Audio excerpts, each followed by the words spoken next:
And we're live. Hello, and welcome to another Friday live stream with Patrice, your favourite high performance and leadership coach. In this live today, I'm a little bit more dressed up. My last live stream, probably would have seen I was more relaxed. I'd just come out of 5 days of hermiting after Cyclone Alfred here in Brisbane and just needing some rest. One of my favourite things, something that I've really had to teach myself to do over the years, because it's very easy to just keep busy and make ourselves feel really guilty for needing a break and needing rest. So I had a few days relaxing, taking it slow, really taking it easy last week. But I'm back for a normal live stream for this Friday. And today's topic is about networking. And the reason that it's so important to understand the fundamentals of networking is because it's part of life. It's how we can build genuine relationships. It's not about going and collecting a bunch of business cards and having some surface level conversations. It's not about that. And when we do that, we can feel overwhelmed when we've gone to, say, a networking breakfast, a working breakfast, or say a lunch here or a gala dinner or whatever the conference is. We can leave it feeling like, ugh, did anything really happen there? Did I really meet anyone? Was it really worth it? And so this is going to be a short video today. Super simple tip for you to simplify how you go about networking. Now, the basis of everything that I share is to take great care of ourselves, because when we take great care of ourselves, conversations become easier. The actions we need to take, the calls that we need to take, the emails that we need to do, the decisions we need to make become so much easier when we're feeling healthy, right? It's like when we're healthy, when we're feeling good, we can have 99 problems. All of these problems, all of these things we need to deal with personally in our home lives and professionally, but all these problems, all these things. But when our health isn't in a good place, we've really got one problem.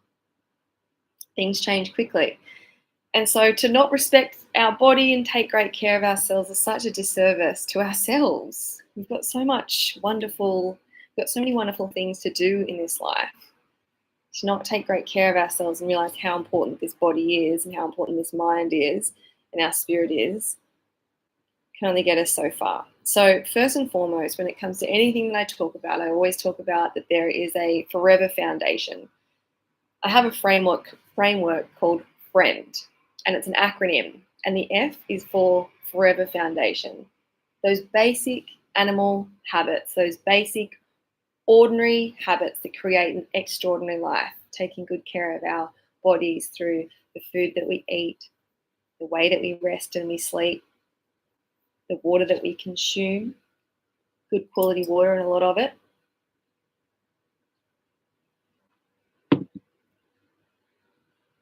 Yeah, the exercise, meditation, taking care of ourselves. So important to have a solid foundation, because it means when we go into a networking event, we're meeting new people or seeing people that we've met briefly before, we've got so much more capacity, energy, the ability to focus and listen, which is what creates relationships. People don't remember what we say, but they really do remember how we make them feel. And we have far more opportunity to do that, to leave a lasting impression when we're feeling good, when we're having a good time, and we are genuinely, to the best of our ability, enjoying the networking experience. And so, first and foremost, taking great care of ourselves, the Forever Foundation for the acronym of FRIEND. There's other tip that I really want to talk about is about the approach that we have when we go to a networking event.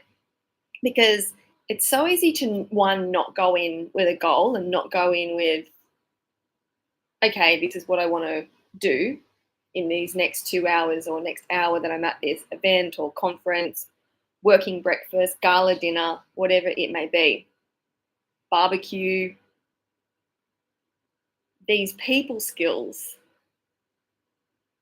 are fundamental in any environment, But going into and knowing how to have great conversations is so important. But first and foremost, the intention that we go in and simplifying our goal when we go to a networking event or function. Because we can walk into a networking event with the goal of meeting everyone and then realize how overwhelming that is. Or realize that we don't have a goal, but unconsciously that's what we're kind of going for. Instead of setting a really simple goal, a super simple intention of having 2 great conversations. Now, I got this strategy, this concept from a woman called Alexis. And she's an awesome coach, and she shared this, and I was like, wow, that's epic. And it's something, this is some advice that we share inside of Centered for Success, which is a group leadership and communication program run by my sister, Lindsay Douglas, and I. But going into a networking event, having 2 great conversations on your mind to do that, 2 real, meaningful connections will always be way more valuable than having 20 surface level conversations here, there, darting everywhere, super scattered, not really knowing, not feeling grounded. That can be so draining. And what we want to do is feel some sense of accomplishment when we left. And having 2 great conversations is far easier and far more achievable. So you will leave with your shoulders back and with your head up high. You're like, yep, I did it. I did this recently when I was at a gala dinner for the Agricultural Shows Australia, part of their conference. They had a gala dinner, which I went to. It's interesting because I was speaking the following day at a working breakfast on networking, on how to build relationships and how to connect with people quickly. And this is a tip that I shared. I do this myself, and it makes it so much easier to go into these nights. The pressure feels off because I know that I can have 2 easy conversations. Now, I was asked the other day, like, what do you speak to people about? Which is a great question. And I think it's interesting because we can really overcomplicate and get into our head what these conversations can be about. But in reality, talk about anything. And a question that you can open with and after you've asked their name, shook their hand, looked them in the eye. And after you've done that, you can ask, what's something exciting that you're working on at the moment? What's something exciting that you're focusing on at the moment?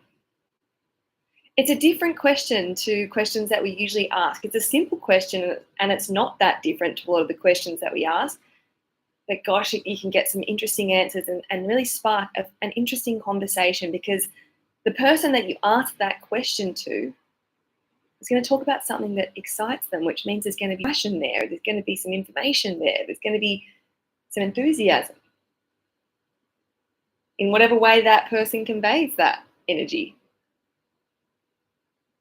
So that's a great way to have a conversation. But understanding that you can talk about anything. If you're at a conference, and you're in tech, or you're in health, or you're in mining, or you're in banking, or you're in administration, or marketing, or real estate, know that the conversations can be about anything but for your career and about the thing that you're there for. It can be about that, but know that it could also be about their dog, the dogs that you have in common, or the dogs that you wish you had, or their favorite sport, or where they're from, where they traveled in the world. It can really be about anything. And what's great to know is you can always ask more questions and keep the conversation going. If the conversation really feels like it's not it and it's not going anywhere and the person's really not engaged, that's okay. And you can really respectfully exit the conversation by saying something as simple as, Barry, it's been so lovely chatting to you. Thanks so much for telling me all about your dog, Bonnie, and your horses.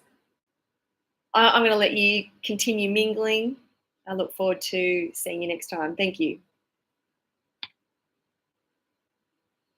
It gets to be simple. So let the conversation be about whatever it naturally wants to be about. Ask great questions, but know that you can leave that night feeling a level of success, having had 2 conversations. Focus on the quality, not the quantity. And watch how much more you start to enjoy networking. It doesn't have to be so overwhelming and so hard and so anxiety inducing, because I know for a lot of women that I've worked with, they like it. It's quite overwhelming. It's filled with anxiety. I don't know how to do it. And I'm like, that's okay. And you can feel that and you can still do it. I said I have this coach. I had this coach and she's French, and she used to talk about French Canadian. She used to talk about having fear and just marching on with it, putting it under your arm like a baguette, like the French do, and march on. Feel it, be with it, but carry on. And use some simple techniques to support you, particularly when you're networking, like going in with the intention of, I'm going to have 2 great conversations and that's it. And when you've had them, you're like, yep, you'll feel a level of success and fulfillment, and it feels wonderful. Now, there's more to networking, and I'm going to be giving you more and more valuable tips and advice, but I think that's a great place to finish this one for this week. Thank you so much for tuning in. If you're interested in booking me for any speaking engagements for your workplace, for your organization, there's a link down below that you can do that. And if you're looking to get some private coaching or group coaching for yourself, for leadership, for communication, for confidence, for managing your workload, for building great relationships, all you have to do is message me. I've got options. Thank you, and I hope you have a wonderful weekend.